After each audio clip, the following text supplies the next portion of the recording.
అనంతపురం జిల్లాలోని నగరం అంబేద్కర్ సర్కిల్లో బీసీ ఎస్సీ ఎస్టీ నాయకులు ఓబుల రాజన్న నరేష్ చందు నాయక్ మీడియా సమావేశం ఏర్పాటు చేశారు. ఈ సందర్భంగా పలువురు మాట్లాడుతూ ప్రైవేట్ స్కూల్ యాజమాన్యం వారు చందు నాయక్ పై అసత్య ఆరోపణలు చేసి చందు నాయక్ గౌరవ మర్యాదలు పోయే విధంగా మాట్లాడిన వారు ఆరోపణలు నిరూపించారని, లేదంటే వారిపై పరువు నష్టం కేసు వేస్తారని మీడియా ముఖంగా తెలియజేశారు.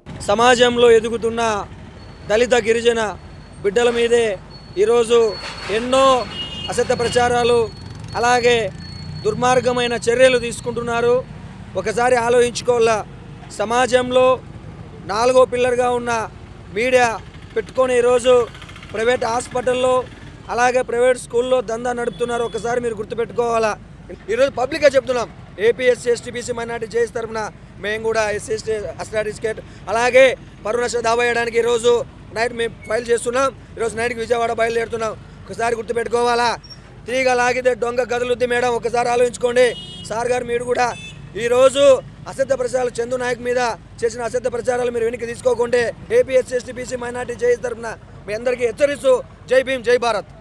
చందు నాయక్ అవినీతి చేశాడని ఆ మేడం చందు నాయక్ అనే పేరు పెట్టింది.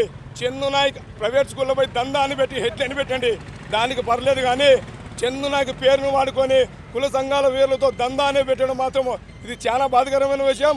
మీకు ఏదైనా వ్యక్తిగత విషయాలు ఉంటే కుల సంఘ నాయకుతో చూసుకోండి, అంతేగాని కుల సంఘ నాయకులను ఎందుకు మధ్యలో లాగుతున్నారు? కుల సంఘ నాయకుల వల్ల మీకు కలిగినటువంటి నష్టం ఏమైనా ఉందా? అలాంటి నష్టం ఏదైనా ఉంటే మీడియా ముఖంగా ఖండించండి, దానికి మేము సిద్ధంగా ఉన్నాం. అంతేగాని ఎప్పుడు కూడా ఏ వ్యక్తిని కూడా కించపరిచే విధంగా వాళ్ళ మనోభావాలు దెబ్బతినే విధంగా కుల సంఘాల పేర్లను మాత్రం ఇంకొకసారి దయచేసి వాడొద్దని చెప్పేసి కూడా మరొక్కసారి విజ్ఞప్తి చేయొచ్చు.